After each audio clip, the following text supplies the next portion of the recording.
Hey guys, well today is a little different. Another how-to. I'm making some more candles for my 18th and 19th century shoots. This time's a little different. I'm going to make totally dipped candles.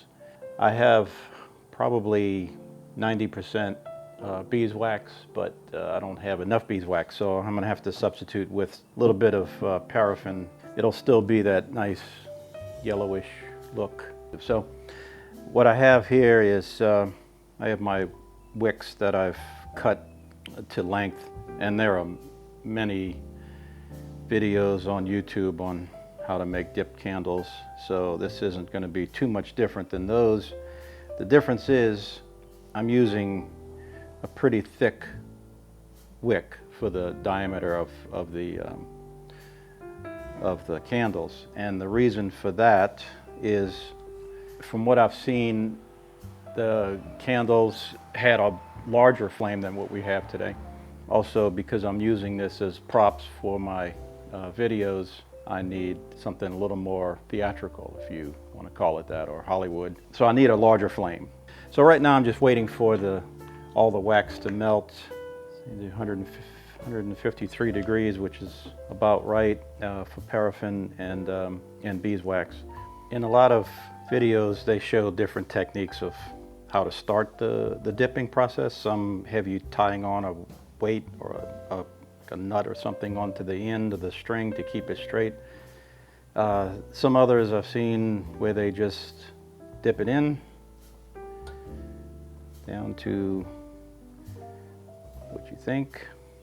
Also, I have a little cup of cool water here to cool off the wax. Anyway, you dip it in the first few times, straighten it by hand, and then you don't have to have all that wasted wick at the bottom with a big nut on the end. And you just dip it again, drip, let it cool off, and you do this many times until it gets to the thickness that you want.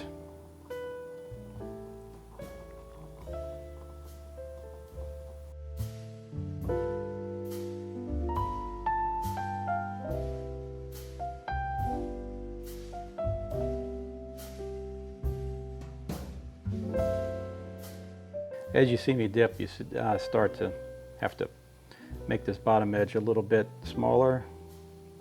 It'll just continue to get, fatter and fatter. I don't want that. Also, I'll use this to scrape off the bottom drip that starts to hang down. All that's doing is stopping me from getting the full length of the candle.